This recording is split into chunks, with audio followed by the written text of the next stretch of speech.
the first problem we have is that the system's completely overwhelmed. I mean, you've got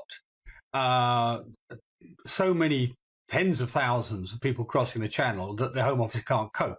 And so you end up with it getting worse and worse because you're in 420 days, I think, before they get a decision, which means in which time they start court cases, they recruit lawyers, they start families. It becomes impossible to get rid of them. It's a classical problem that the longer you take, the worse the problem gets.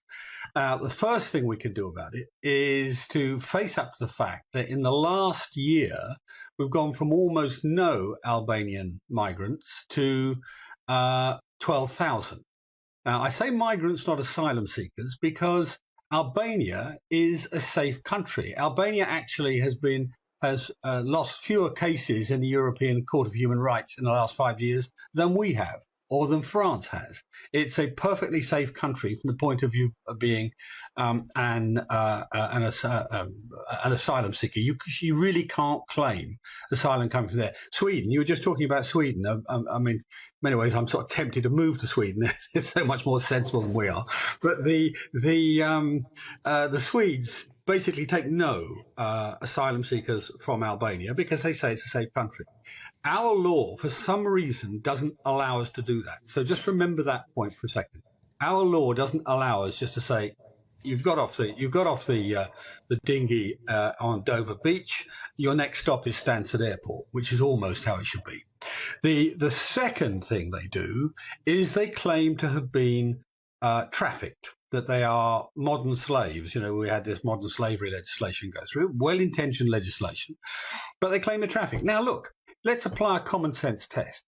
If you have been trafficked, surely, and it's involuntary, surely the thing you want to do is to go straight back home, isn't it?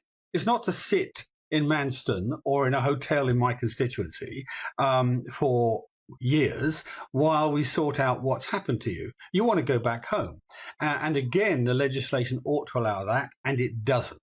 And it seems to me that we need to pass through the House of Commons a very short piece of legislation, which doesn't say we're going to take people's asylum rights away, because we've been giving those for hundreds of years. We say if people come from a safe country, they go straight back to that safe country, not back to France or to Germany or wherever they've been en route, back to the originating country. And do you think that would get through the House of Commons, David? I know it's a simple change. It sounds like a pragmatic change. Other countries are doing it. Would you get it through the House of Commons? Yeah, I think we would. I mean, I've been writing to colleagues, you know about this because I've been writing to everybody about it. But I think this, look, bear in mind, look, I'm Mr. Asylum. I'm Mr. Rule of Law. I drive Philip mad as the wing of the Davis family that's always in favour of people's liberties and so on. But the truth is, I don't want the system destroyed by abuse, you know. So if I'll vote for it, or any Tory will vote for it. This ought to unify the Tory party for a start. Yeah, bring us all behind one thing. Now, then your next question is, well, the Liberals will vote against it. I'm sure about that. But the Labour Party wants to get elected next time.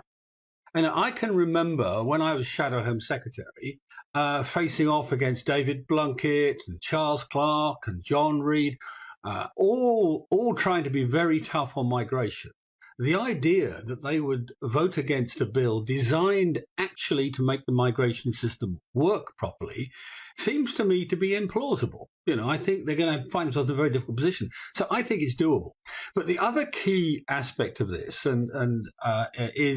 is how we do it.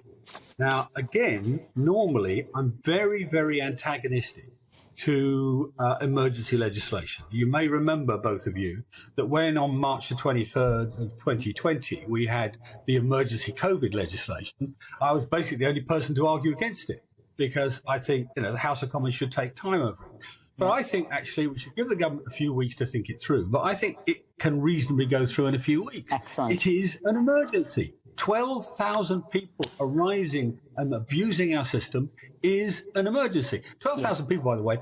Well, we totally agree with you there, David Davis. That is something that needs to be looked at, and it's something that our viewers want a solution. You put one forward, and it is for politicians to take it forward. So, David Davis, thank you very much indeed for joining us.